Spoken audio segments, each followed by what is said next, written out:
What is up, everyone? Crunchy Frog here, and it was revealed about a week or two ago that the OG WarZone map Verdansk would be making a return alongside Season 3 of Black Ops 6, including stuff like original WarZone 1 skin, some of the original mechanics from WarZone 1, and a whole bunch more.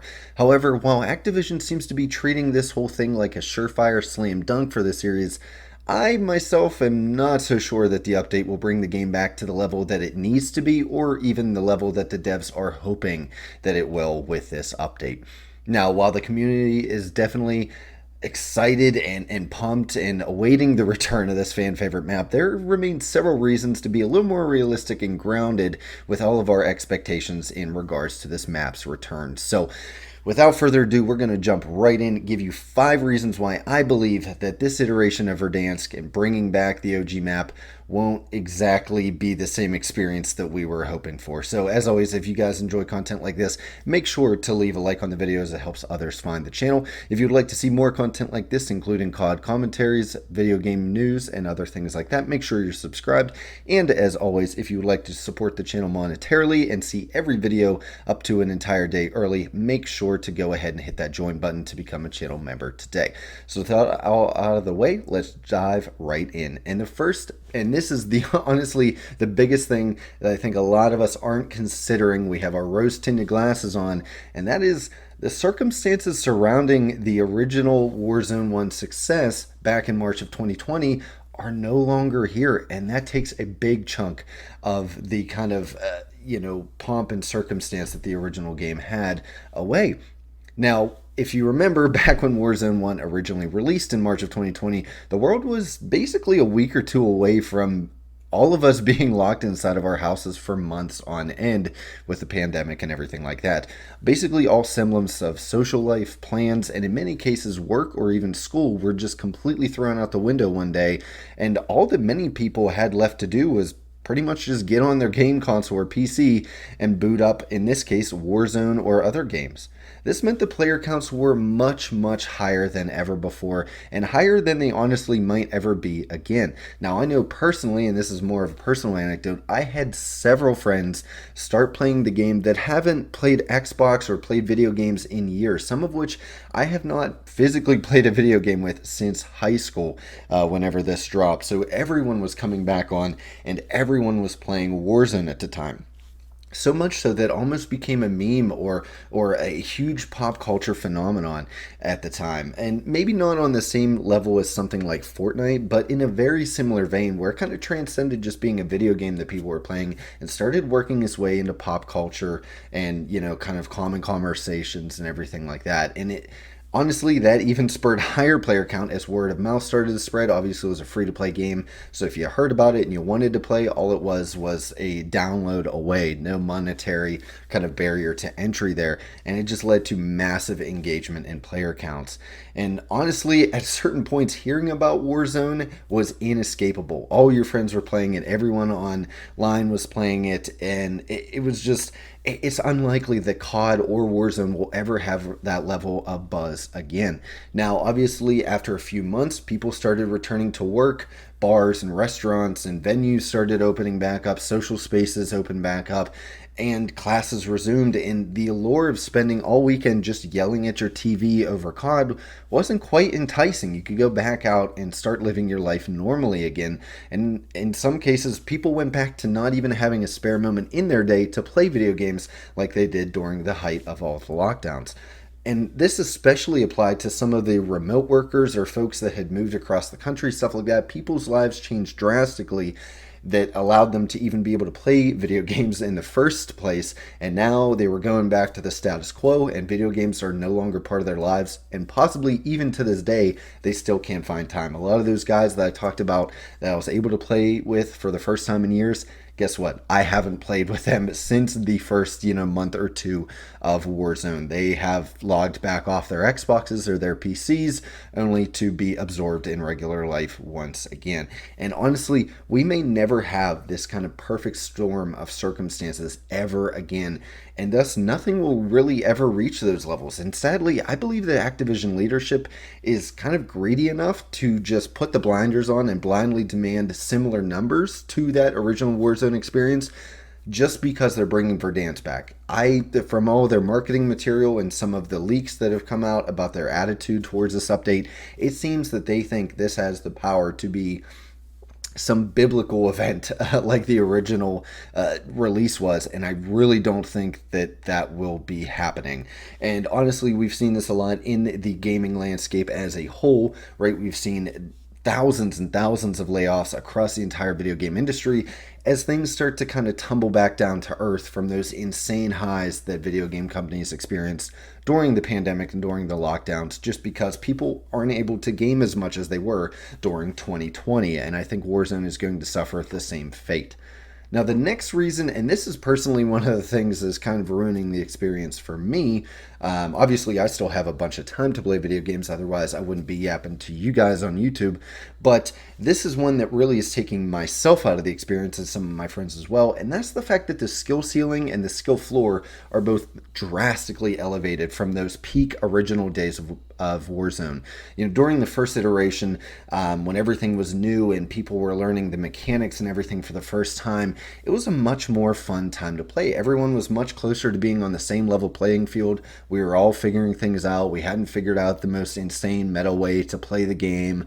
A lot of people hadn't quite figured out stuff like slide canceling and other movement kind of glitches and things like that. And this led to matches feeling more fun. Even with, skill-based matchmaking and stuff starting to creep in, matches were still more fun. It was more of an even playing field, but even playing field in the sense that nobody knew what they were doing, which is arguably more fun than everybody knowing what they're doing.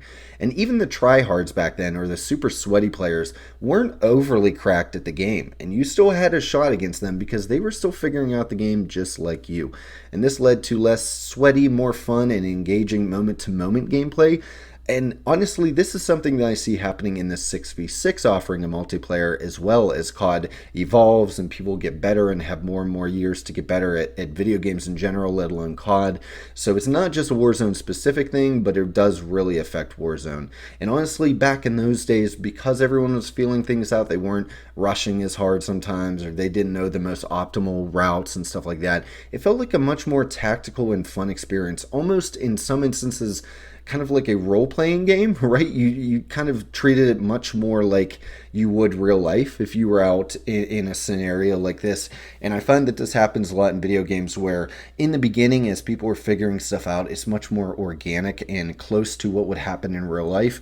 And as people start to figure out more and more efficient ways to play, it gets I don't know the correct term, gamified, I guess. And it goes from being a fun, organic experience to more scientific and broken down and algorithmic in how you play. And Warzone has just been slapped in the face with it. And honestly, I don't think I've been in a match that felt like those original days because of all that. And then obviously as seasons went on, the meta has shifted and the moment-to-moment gameplay is just not as fun anymore. Obviously some of you watching this might feel the opposite, but for me and a lot of the friends I've talked to, it's just not as fun. And nowadays, even the worst players, people that you would have stomped back in the day, are just far better at the game on average. And all those decent Warzone players are much better, and all of the best Warzone players are now almost insane, some of which have been competing competitively in Warzone leagues and tournaments and stuff like that. The ceiling and the floor have both risen immensely. And since the popularity has dropped off, that means that really the only people left are the super committed fans and the casual or even non-FPS players largely have migrated away from the game, and thus they're no longer in the player pool for matchmaking. You don't have any real, possibility of running into, a father of three that is now working from home because of COVID. So, he hasn't played a video game in 10 years and you can have some fun and stuff like that. You're only going to be versing pretty committed, pretty serious players because everyone else has fallen off. And we'll talk a little more about that in a bit. And like I said, overall, this leads to a much less casual and much less social experience. Again, more kind of formulaic and algorithmic in how people approach it. They've taken a much more scientific and meta approach to everything, and they've just broken it down to the zeros and ones instead of just kind of getting in there and feeling it out and having a good time. And I just think the Warzone is taken much more seriously nowadays as well. Next up, and this is something that people have been complaining about the last several years. This is why Warzone 2 didn't do so well. But the mechanics nowadays are a lot different than what we remembered. And there's also a little bit of the component of rose-colored glasses. That some of the the old mechanics that they have improved over the years weren't so great back then. And, COD, in its quest to innovate and update in order to appease the we need change folks in the community, the game has evolved, and honestly, not all in a good way. Again, search the internet for Warzone 2 criticism. You'll be reading until, honestly, your deathbed. A lot of the core feeling of what made the game fun to play at launch is just simply no longer there. Now, I know it remains possible that they revert some changes or try to make the mode a lot more like original Warzone with this release, but we don't know that yet. They haven't put out the blog post as of the recording of this video to detail everything they're rolling back. They have teased a few things, but it's all been kind of minor things, right? Like that loot is floating and just tiny things like that, that overall I don't think contribute too much to the game kind of feeling like it did at launch. And a lot of people have tried getting back into Warzone in recent years, again with Warzone 2.0 and everything like that, myself included, only to just simply say this isn't as fun because, partially because of the skill ceiling and everything we talked about in the last bullet point, but also partially due to all the new mechanics they've introduced and the way that the engine has evolved and stuff. Sometimes not all change is good change. Now, the next up is releasing this map and trying to go back to OG Warzone is just not as revolutionary as it was back when it came out in 2020. If you've ever had a massive party or a massive get together, some kind of tradition in your life, you always know there was always that first time that it happened, everything fell into place, everyone was able to attend the party, you had super good fun, you have great stories to tell about it, and invariably you try to recreate that, right? You try to have that same party next year. If it was a 4th of July party, you try to have that same party every year because you want to recapture all that fun, that organic kind of everything coming together to make a great memory. And every other party that you play, and even if they're good parties or they're good get-togethers, whatever the case may be, nothing can ever really feel as good as that original time, right? Nothing lives up to that original feeling. And I feel like the same thing is going to be happening here, right? Everything, like we talked about, was just in a perfect place with Warzone 1 when it originally came out, and trying to recreate it just simply isn't going to work. It's not as revolutionary. The first time it happened, a lot of it was fun because it was novel, it was new to us, it was interesting. And now just trying to recreate it, it's not the same, right? It's not the same planning that party the next year because it's kind of expected, to expect. It's not as new and fresh and interesting. And honestly, the genre as a whole in terms of Battle Royale has cooled off a lot since 2020 in the last 5 years. Obviously, we still have games like Fortnite, and I think to a lesser degree PUBG still kind of going strong, but the rest of the industry has seemingly kind of moved on to other trends. We don't see Battle Royales being crammed into every single new release anymore, and Battle Royales aren't the industry baby, and people aren't clamoring to spend all of their gaming time playing Battle Royale. Like I said before, only the dedicated fans remain, and I think because the industry as a whole isn't so hyper-focused on Battle Royales, you're not going to draw the same type of audience because it's not at the forefront of people's mind anymore. And obviously, because it's not as revolutionary as when it came out, some people are even starting to, I guess, kind of pick apart or complain or ask for the removal of some of the key features that did make Warzone stand out above the rest, above all of the other different battle royales that were coming out at the time. A lot of those unique things, stuff like loadouts and different stuff like that, people are begging for those to be ripped out of the game. So even the stuff that did make it feel different, that did set it apart, people want that gone. They want a more traditional battle royale experience, and I fear that eventually COD will listen to them, and yeah, overall the game just won't feel as interesting and novel as it did back then. And finally, our last point here, point number 5, and this is kind of the sad part, and we talked about this in a recent video, but folks are plainly just getting sick of Call of Duty in general. Now, recently, Black Ops 6 saw a massive player decline. Again, I talked about this in another video. Feel free to check that out. Several other YouTubers have as well, because it's a big news cycle, right? People are leaving COD seemingly in masses, and player counts are plummeting, and online sentiment and kind of vibes towards the game are reaching an all-time low. And this kind of points towards a trend wherein gamers are just frankly getting sick of the series as a whole. Now, there's been much debate about how many people have been brought in by skill-based matchmaking, how many people have stuck around longer than they would have without it.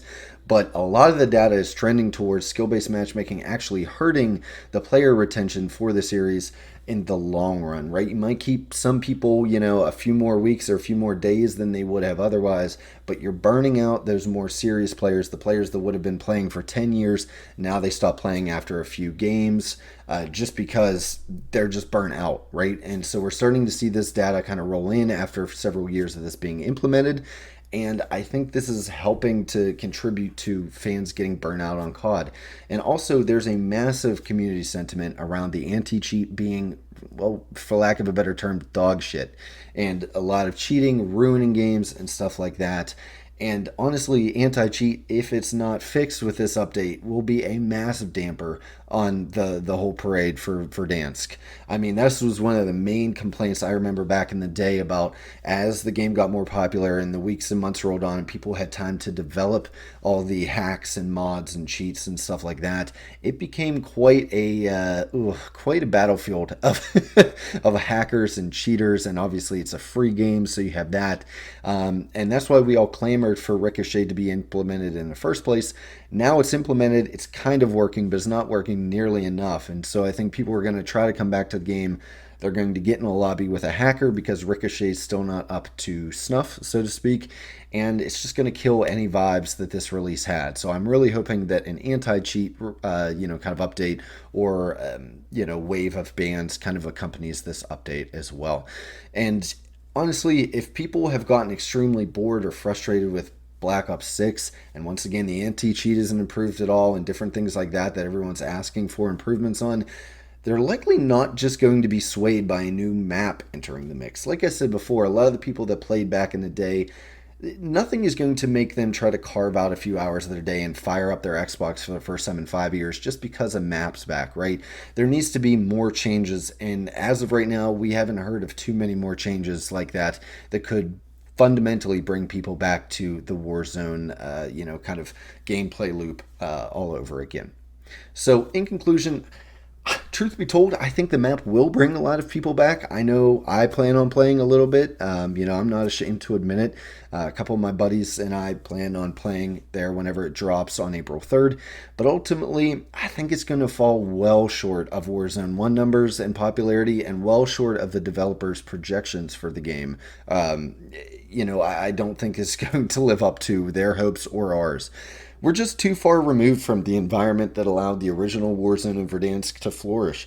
Based on the leaks that we discussed earlier, this might mean that Warzone is well on its way out the door if these predictions are true and Warzone fails to recapture the community with this update. If you don't know, we did a short video a couple weeks ago basically breaking down that the devs are really planning on this doing well, and if it doesn't, it could spell the end of Warzone. They could start shuttering the game mode because this is kind of their last-ditch effort to get people back into the game, try to tug at our heartstrings with the nostalgia and everything of getting the OG Warzone map back. So this doesn't work. This might spell the end of Warzone. So now that I've been rambling on for 18 minutes now, I want to hear you guys' thoughts. Let me know down in the comment section below. Are you excited for this update? Is this something that you're looking forward to? Do you know if any of your friends will be firing up their Xboxes for the first time in years to join you back on the battlefields of the OG Verdansk? Let me know down below. And as always, if you guys enjoyed this video, make sure to leave a like. It is so important to help growing this channel as we try to get to 1,000 subs. And until the next time, guys, you all have a good one.